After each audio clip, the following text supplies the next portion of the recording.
Olá, pessoal, tudo bem com vocês? Aqui é a Letícia. Estamos aqui para a nossa segunda aula de gramática, agora no nosso segundo semestre, né?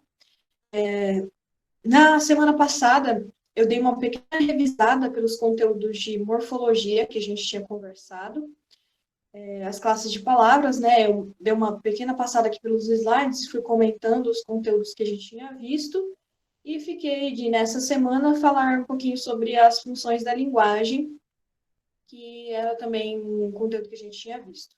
Bom, para a gente entender as funções da linguagem, a gente tem que lembrar daquele conceito de que toda comunicação ela tem um objetivo.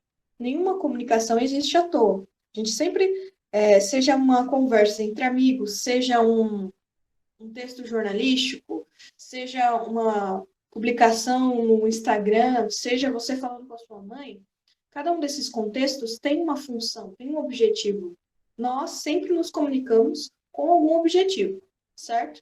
E as funções da linguagem, elas são um conceito definido pelo linguista Roman Jakobson, que falam justamente sobre isso, que tratam sobre isso. Elas conceituam essas situações. Existem 6 funções da linguagem conceituadas, ou seja, existem 6 funções que foram escritas, que estudaram e que existem formas didáticas da gente aprender. Mas é lógico que se a gente observar o nosso dia a dia e com a evolução da sociedade, a gente vai perceber que podem existir outras funções também. Mas essas ainda não possuem conceitos, não possuem livros, não possuem estudos sobre elas. Então, por isso nós estudamos apenas 6 dessas funções. Bom, nos slides que eu preparei para vocês, né, na nossa aula, eu separei três funções para cada slide. Então, nós começamos comentando sobre aqueles elementos da comunicação que a gente tinha visto também antes, que tem a questão do emissor, do receptor, a mensagem, o canal de comunicação, o código e o contexto. Então, tudo isso são ideias importantes que permeiam para a gente poder entender o que são as funções da linguagem. Só que aí, gente, ao invés de mostrar os meus slides dessa vez, eu vou fazer outra coisa. Nos meus slides, eu tinha a definição e logo embaixo tinha um exemplo, né?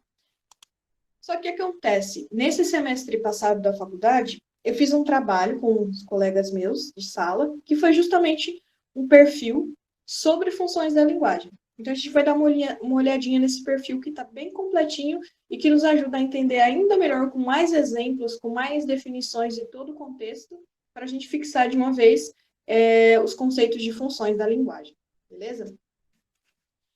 Então, se vocês forem lá no Instagram, o arroba é língua da ponta, tá?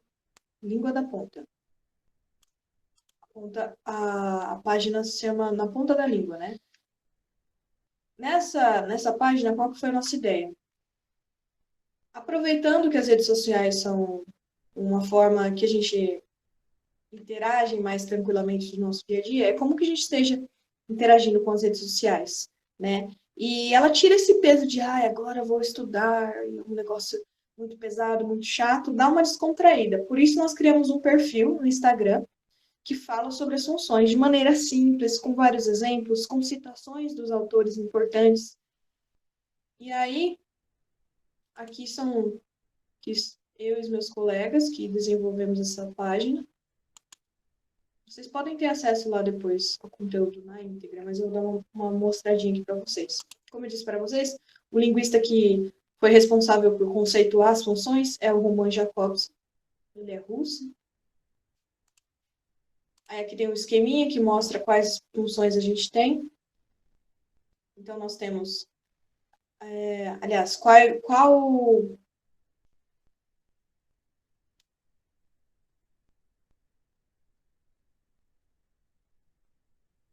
em cada uma das funções, qual elemento da comunicação tem o seu foco ressaltado. Por exemplo, na função referencial, o que conta ali é o contexto. Na função poética, o que ela observa, o que ela se atenta é a própria mensagem. Na função emotiva, quem está falando é que é o centro da atenção. Na função fática, ela quer estabelecer o contato, ela quer melhorar o contato, chamar a atenção. Na função metalinguística, ela faz uma relação do próprio código. Eu vou explicar isso com mais calma. E na função conativa, o objetivo dela é convencer, ela se foca no destinatário, a quem se destina a mensagem.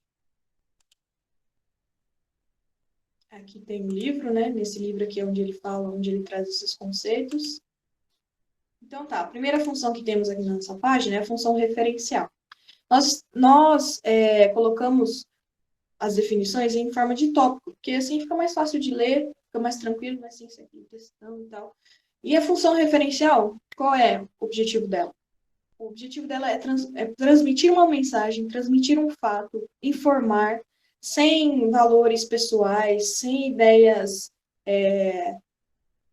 figuradas, sempre com compromisso com a realidade, com passar uma informação de forma objetiva, sem pessoalidade, sem a sua opinião envolvida. Essa é a função referencial. Aí, tem um exemplo aqui. Como eu tinha trazido para vocês também na nossa aula, textos jornalísticos, notícias, são bons exemplos de função referencial, porque normalmente o objetivo das notícias é transmitir uma mensagem sem valores pessoais, sem linguagem figurada, só transmitir, ó, no dia tal aconteceu isso com o fulano de tal, nesse horário, por causa disso e disso, sabe? De maneira objetiva. Então, aqui na função referencial, a gente pode pensar nos textos jornalísticos como bom exemplo. Na função emotiva, o que acontece? A pessoa que fala é o objetivo daquele, é o foco daquela comunicação no momento. Então, vai levar em consideração a minha opinião, os meus sentimentos, as minhas impressões. Então, é sobre quem fala, sobre quem cria a mensagem, sobre o remetente. Aí a gente tem aqui um exemplo. Vou dar um zoom para ver se vocês conseguem enxergar melhor. É uma tirinha da Mafalda. Ela diz, felicidades, mamãe. Aí a mãe dela responde, oh, um livro, obrigada, Mafalda. E aí a mãe dela responde, hoje é um lindo dia. E ela diz, é uma pena que esteja tão úmido. Então, quer dizer, são elas falando sobre sentimentos, sobre as impressões dela. Então, a função da linguagem, a função emotiva, ela tem foco em quem fala. Você vai ouvir muito sobre sentimentos, sobre opiniões, sobre desejos pessoais. Essa é a função emotiva. Depois, a gente tem a função conativa. A função conativa, ela tem a sua função, tem o seu foco no destinatário. Então, diferente da função emotiva, que foca em quem fala, a conativa ela tem o objetivo a quem se dirige. Então, eu quero convencer, envolver o meu leitor, fazer ele tomar alguma atitude, levar ele a ter alguma decisão. Então, é sobre quem recebe a mensagem. O objetivo está em quem recebe a mensagem. Então, ela vai apelar. Aí, olha um exemplo aqui, da revista Veja. Não leia a Veja. Leia, ouça, assista. Ou seja, é uma propaganda da revista Veja, falando, você não vai apenas ler, mas você pode ler, você pode ouvir ou assistir. Então, quer convencer, quer fazer com que você tome alguma atitude. Por isso, é muito marcada pelos verbos no imperativo, que é quando a gente dá alguma ordem, né, alguma sugestão, alguma dica. Então, leia, faça, coma, compre. Ok? Então, essa é a função conativa. Depois nós temos a função fática.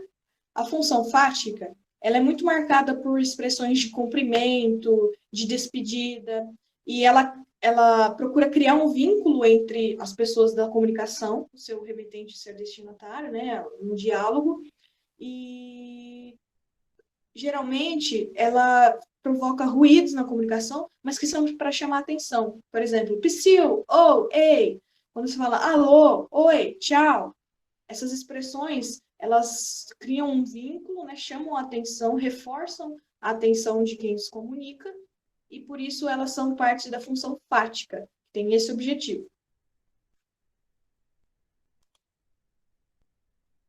Aí, um exemplo aqui de função fática, uma tirinha do Calvin.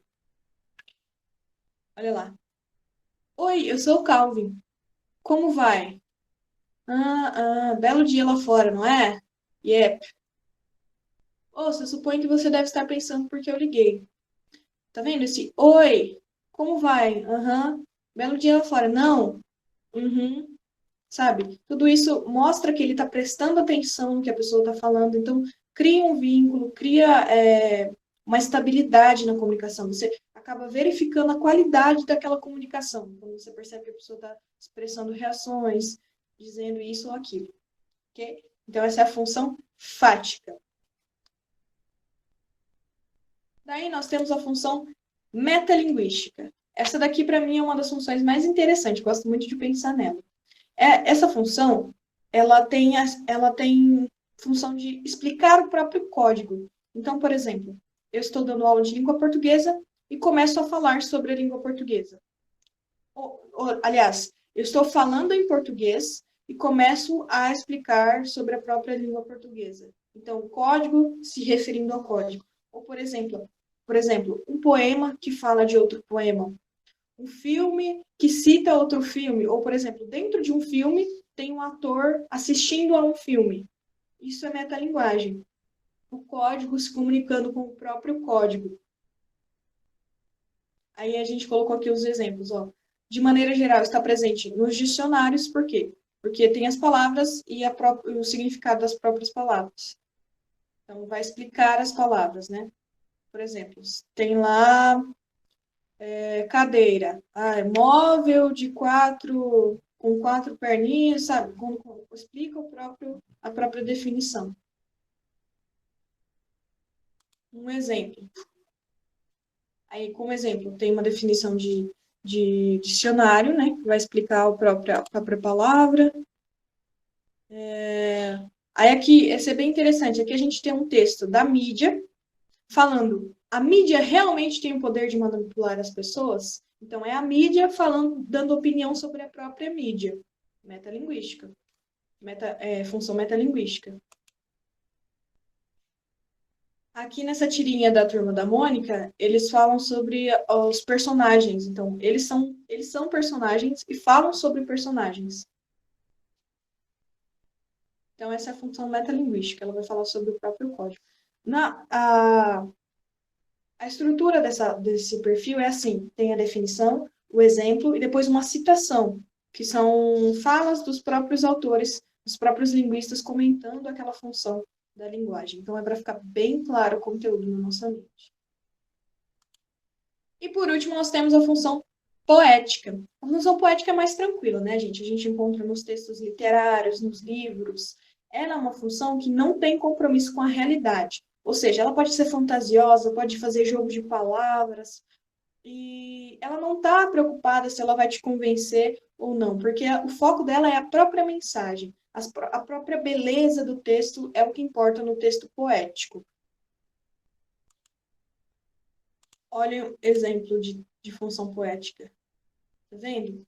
Brinca ali com os signos, né? Com os desenhos, com a forma de escrever, com os significados que as palavras vão adquirindo, o sentido que vai dando para ela.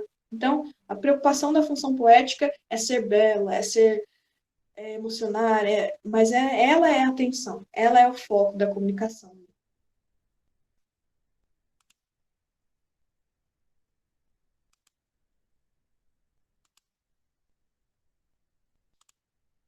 Aqui a gente tem um texto do José de Alencar, então é muito comum na literatura, né, a gente encontrar a função poética.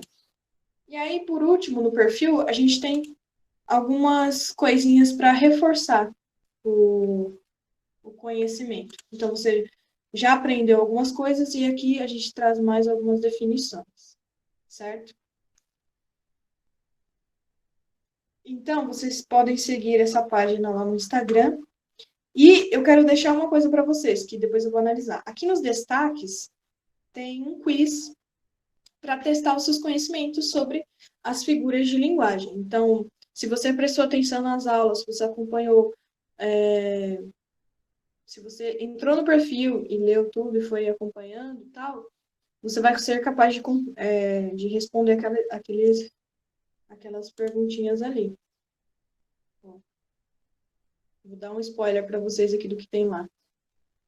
Acho que não vai dar para ler, né? Porque é pequeno.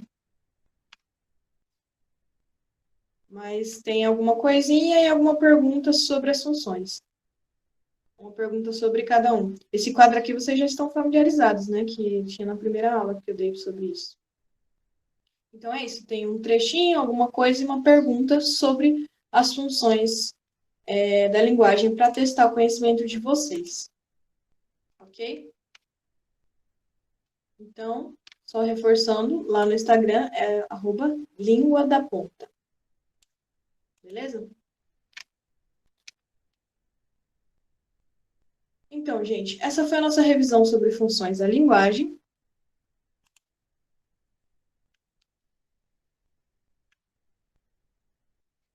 E, a partir de agora, o que a gente vai fazer em gramática? Nós vamos conversar sobre os conteúdos e já relacionar imediatamente com exercícios. A gente vai começar a falar sobre aquelas outras áreas da gramática que eu citei na aula passada. Lembra que eu falei para vocês que a gente tinha visto bastante coisa da morfologia? Agora a gente vai dar uma entrada em sintaxe, em estilística, em semântica. Eu quero muito trazer para vocês o conteúdo de figuras de linguagem, porque é um conteúdo muito importante que sempre cai nos vestibulares. E hoje, na monitoria, eu espero que vocês estejam, porque lá eu vou separar os principais temas que eu acho importante para vocês, a partir de agora, e aí eu quero que vocês opinem sobre qual eu devo começar, por onde eu começo, certo? O que vocês gostariam de aprender. Ah, e também se vocês tiverem uma dúvida específica, Letícia, eu gostaria de aprender sobre tal coisa, sobre uma coisa muito específica. E aí eu também vou estar disponível para receber essas sugestões.